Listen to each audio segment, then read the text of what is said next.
World's largest asteroid impact crater site is in Australia. That was a cosmic collision. Will we have another cosmic collision extinction event like this in the future?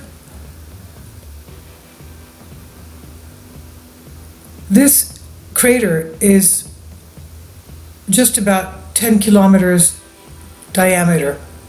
It's huge. And upcoming now is a map of Australia.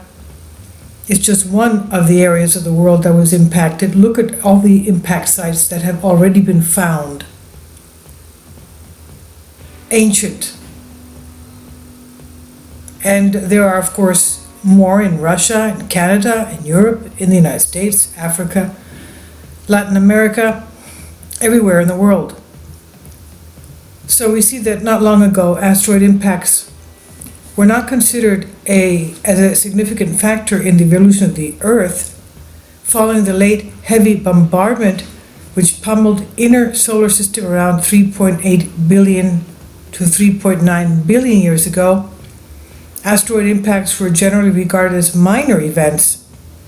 This is from the conversation by author Andrew Glikson, Earth and Paleoclimate Scientist, Australia National University. This is on the conversation. I'll leave a link below for you. So all this changed in the late 1970s when Walter and Louis Alvarez discovered the 65 million year old KT, that's Cretaceous Tertiary Boundary Asteroid Impact Event. This is known to be linked now to the extinction of the dinosaurs, among other species, many other species. So it's interesting in extraterrestrial impacts research, a discipline bridging astronomy and geology together. In other words, the celestial bodies came and impacted the Earth.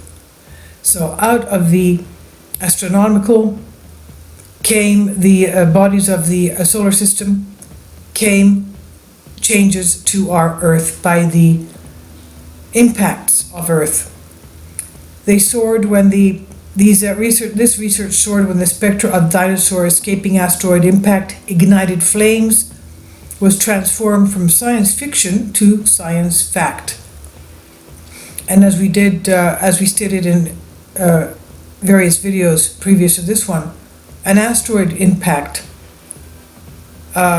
would have created, especially if it was close to as in the case of the Yucatan Peninsula in Mexico, that one was also huge, and it created a tsunami. It created a mini ice age in that the temperature changed. First, it was very hot because of the melted crust of the Earth. The rocks melted because of the impact. Then the water going up, the amount of water going up, came back frozen. And of course you had the earthquakes, volcanic eruptions, and animal extinctions because of the fires, the earthquakes, the lava, the ash flow, and it was a triple, quadruple whammy. It's not just an impact, there's a lot of things that go with an asteroid strike. So attention has now been drawn to our own shores, he says, in the discovery of new impact structures, including 2 very large asteroid impacts buried more than 2 kilometers under the surface in northeastern South Australia. If the preliminary evidence is anything to go by, these could represent the largest impact sites on the planet. One can only imagine the catastrophic event that might have caused them and the consequences it had for life on Earth at that time. Heavy rain. To date, researchers have identified more than 172 meteorite craters and asteroid impact structures around the world, showing that our planet has never been spared from bombardment by asteroids. Most of the asteroids responsible for these impacts have originated from the asteroid belt between Mars and Jupiter, and most of the comets originated from the Oort cloud at the fringe of our solar system. And he says here in Australia we are blessed with a truly ancient landscape, some of which is up to 3.7 billion years old, and contains minerals up to 4.4 billion years old. We also have a high degree of geological stability, meaning many of the impact structures have been preserved over the ages. To date, a total of 33 impact craters and 27 probable to likely impact structures have been found in Australia, ranging from small crater clusters such as Henbury, Northern Territory, to large impact structures such as the Acraman in South Australia and the Woodley in Western Australia. Some of these are well exposed, such as Goset Bluff in Northern Territory, Spider in the Kimberley, and Lawn Hill in Queensland. Others are buried by younger sediments such as the Woodley, Western Australia, Yalali in Western Australia, and Tukunuka and Talundili in southwest Queensland. But the largest of them all may have been uncovered on the red expanse of Central Australia. The impressive Goset Bluff impact structure in the Northern Territory, which dates at 142 million years old. And this is the image of it right here. As you can see down on the bottom left, you have the margin here for 1 kilometer, and it could be a diameter of anywhere between 7 and 10. I'm not talking about the crust, but you have the area from one edge to the other. You can see how huge it is. Now, the double impact. The first hint at shock metamorphism of the Earth crust is the northeastern South Australia. It was discovered when Tonguk Uisal at the University of Queensland Geothermal Energy Centre of Excellence was involved in drilling for geothermal energy back in 2009 in the oil and gas rich copper basin, which overlies the Warburton Basin. So it was discovered as a double impact because they were looking for something else. As we know, Australia is the least densely populated land of the earth. And most of the people live on the southwest area of the continent, and the remainder of it is basically uninhabited. So it's a matter of chance, I guess, if you find something. Even the latest supervolcanoes in Australia have recently been found. But that's a video for another time. Now, while there, they came across telltale evidence of unusual microstructures with quartz grains from the local granites. He recognized the quartz structure were similar to those that I and my colleagues found in 1999, he says, in the 120 kilometer large impact structure at Woodley in Western Australia. And he says, I was intrigued by Tonguk's findings, and he subsequently offered me the opportunity to analyze the drill core samples myself.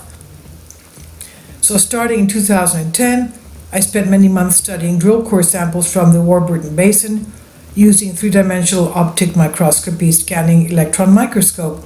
This was followed by detailed transmission electron microscopy undertaken by John Fitzgerald, and we found that the quartz lamella displayed the characteristic deformation pattern which could only be produced by extreme shock pressures above 10 gigapascals. That's 100 kilobars.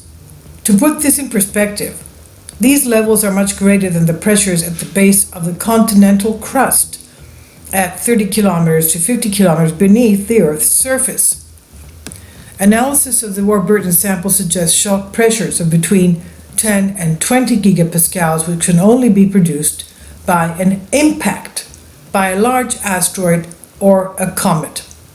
So while we were performing our analysis, seismic researchers Brian Kennett and Erdink Seguin and their colleagues at the Australian National University published a paper reporting very large seismic anomalies in northeastern South Australia.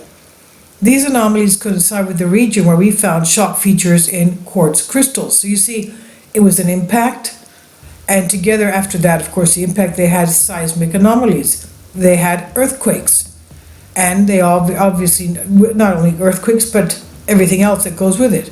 The lava magma chambers underneath would have been rattled, And of course, there would have been volcanic eruptions, pyroclastic flows of lava eruptions, and of course ash clouds and all that goes with all this. The seismic evidence, he says, may be related to deep fracturing of the crust and an increased geothermal gradient where the temperature increases more rapidly with depth than in other regions of the Australian continent. This observation was consistent with geophysical modeling of airborne magnetic and gravity data, which indicates anomalies under the Copper Basin, studied by Tony Mixner of Geoscience Australia. And when you piece the evidence together, using the geophysical anomalies along with the distribution of the shock quartz grains found in drill holes, we estimate the combined size of twin structures at approximately 400 kilometers. This would make the Warburton twin structures the largest known to date.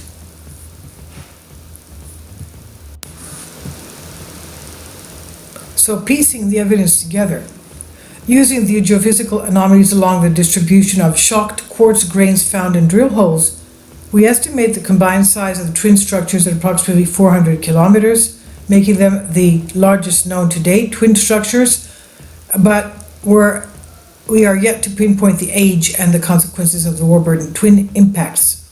Can you imagine both of them coming in together? Not one impact, but two together. A double whammy, can you imagine? What we do know is the impact must be at least 300 million years old or older. This is based on the study of ages of bodies of granite affected by the impact, which are overlain by younger sediments show no signs of shock. Other studies of the core of zircons in the granite by Tongul Uysal and Alexander Middleton and their students at the University of Queensland suggest the zircons contain signatures of both a 300 million year old impact and a 420 million year old impact. If we can resolve the age question, it will allow us to search for fallout ejected from the original crater and related tsunami events, and potentially figure out whether the impacts are related to an extinction event. You can understand what was going on at that time. You had earthquakes, eruptions, I would not say the tectonic plates, but you had upheaval of the Earth's crust. You had pyroclastic flows, you had ash flows, you had tsunamis, you had extinction events that were associated with impacts by asteroids, such as the 580 million year old Acraman impact event and the 66 million year old Cretaceous Paleogene event that killed off the dinosaurs. Now, who knows what other things were killed off by the previous impacts. Now, the most significant mass extinction event, though, is the massive Permian-Triassic Extinction, which killed off 90% of species living around 250 million years ago. 90% was wiped off the face of the earth. This was a period of intense volcanic activity and also coincided with the Araguaia impact located in Brazil. The discovery of the Warburton twin impacts constitutes a milestone in the study of the impact history of Earth, including research of impact events associated with 2.5 billion to 3.5 billion year old formations in the Pilbara Craton in Western Australia. The more we know about these impacts, the better we can understand other phenomena such as mass extinctions, the formation of certain geological structures over time, and related magnetic events. It also paints a vivid picture of what might have happened on that fateful day a few 100 million years ago and the catastrophe it must have wrought. So we have the cosmic collisions. This is one way that the world could end. And what can we do about this? The menace from the sky, an impact by a large asteroid or a comet, there is no way to limit the damage. The only way for humanity to protect itself, researchers say, is to prevent the collision altogether. Hence, you have the NASA asteroid mission, the one that's going to be taking place in exactly 3 years, in 2022. I did yesterday's video on that, where they're going to impact an asteroid. Bennu, as a matter of fact. And it's not an asteroid, by the way, it's a minor planet. And they're going to impact it with the spacecraft, which is only half a ton. So if they do it with half a ton, as I explained in that video, it's like throwing a pebble on my toe. What's a half-ton spacecraft going to do to a minor planet? Can you answer me? Basically, nothing. The European Space Agency was to work in collaboration with NASA to do that. The European Space Agency pulled out and NASA is doing it on its own. I'm sorry to hear that. It should be a worldwide effort. But let's go back now to what we can do. That's something that we as a species can absolutely never, ever, ever let happen, an asteroid or a comet impact, because that would be the end of us. As we said before, 90%, one of the impacts, 90% of all life is estimated to have ended. So it was lucky that the 10% didn't and survived. Ed Liu says that's the end of human beings if we do get impacted. In 2002, Liu, a former astronaut, founded the B618 Foundation in Mill Valley, California, a private organization that works to protect the planet from near-Earth objects, or NEOs. As a matter of fact, just today, a previous video, 3 asteroids are heading towards Earth. They will skim us, but they're still there. And if we look back at a couple of years back over Chelyabinsk, Russia, the meteorite that passed over there wasn't even expected. So there are many objects that they don't even catch. They have no knowledge that are coming in. Now everyone knows about the 10-kilometer wide asteroid that helped destroy the dinosaurs. We said that just before, 66 million years ago. But even something a fraction of that size could devastate humanity, says Michael Rampino, an Earth scientist at New York University and City College.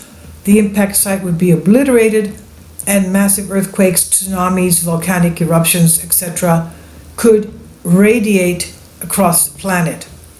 But the lingering effects would prove most devastating. Models suggest that depending on the speed and angle of the approach, an object as small as only 1 kilometer wide could throw up enough pulverized rock to block out the sun for months.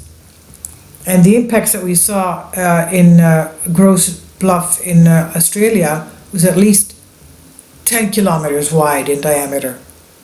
Now, adding to the pole would be soot from the wildfires ignited by the debris falling back to Earth. All this stuff coming back into the atmosphere heats up, and it's like setting your oven on broil. Rampino explains together the smoke and the dust could cause the planet into a so-called impact winter, causing crop failures and massive starvation. Fortunately, asteroids of this size strike Earth only about once every few million years, and dino killers only once every 100 million years or so. Averaged annually, your chance of dying because of an impact is only slightly higher than that of perishing in a shark attack, says Mark Boslow, a physicist at Sandia National Laboratories, Albuquerque, New Mexico. But like sharks, it only takes one to do the trick. And that's why in 1998, NASA launched the Spaceguard Survey at the request of Congress. The goal was to enlist astronomers to identify 90% of the estimated 900 plus NEOs bigger than 1 kilometer, a goal the agency officially met in 2010. Ongoing efforts now aim to find any remaining giants and tag 90% of the bodies larger than 140 meters by 2020, although NASA says it won't meet the deadline. By 2020, that's in a year. Of the nearly 15,000 NEOs, near-Earth objects discovered so far, none are currently on a collision course with Earth. Eventually, however, an Earth-bound NEO of some size will confront humanity with a disaster movie scenario, and when that day comes, it's going to go from science fiction to science reality pretty fast, Lou says. And science is already on the case in defending planet Earth, near-Earth object surveys and hazard mitigation strategies. A 2010 report by the U.S. National Research Council, researchers highlighted several potential options for fending off an interpolar, giving a few decades of warning. We could whack it off course by ramming it with a spaceship or two. As we said, it's going to be happening in 3 years. Slowly alter its orbit with a sustained gravitational pull of a spacecraft called a gravity tractor, or even blast it with nuclear explosions. So right now, these planetary defense strategies exist mainly on paper, but some may see real-world tests in the next decade. NASA and the European Space Agency's other partners are exploring joint missions called AIDA, Asteroid Impact and Deflection Assessment, to test the impactor method, as we said, on asteroid Didymus when it passes near Earth in October 2022. NASA has also announced plans to use the enhanced gravity tractor, in which the spaceship collects material from the asteroid to increase its mass, on its asteroid redirect mission, which was set to launch in 2021, but now faces funding setbacks. All of these funding is setbacks. That's why the whole world has to get together and fund all this. NASA can't do it on her own. Of course, it costs money. Now, in the event of an actual threat, many researchers favor a combination of these techniques just to be safe. Try everything. Just in case plan A fails, you have plan B, all the way down to plan Z, if need be. So that's just one of the many ways that the world could end. We have others as well. We have solar storms, solar flares coming in. We have catastrophic supervolcano eruptions blanketing the Earth with ash and giving us a nuclear volcanic winter. And we have many other ways, but this is just one of the ways that we can have an Earth extinction event. I'll leave links below for you for this.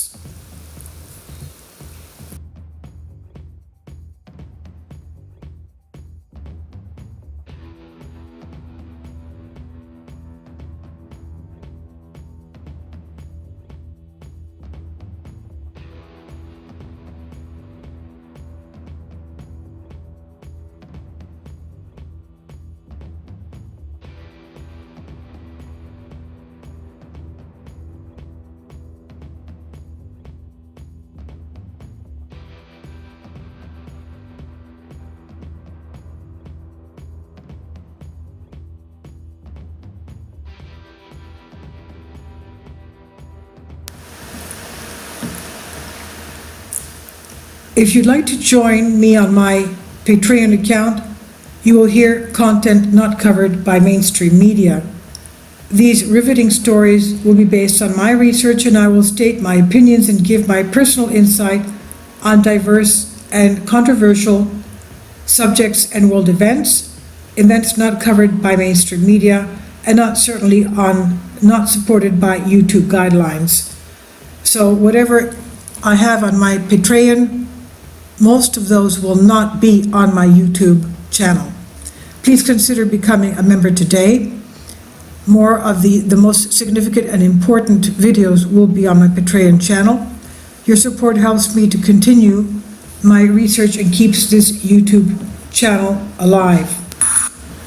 And we depend on your support, your generous charity, because we help economically challenged families here in Athens, Greece, in Kapota, and we also help the young generation with university tuition and the community around our church. Thank you.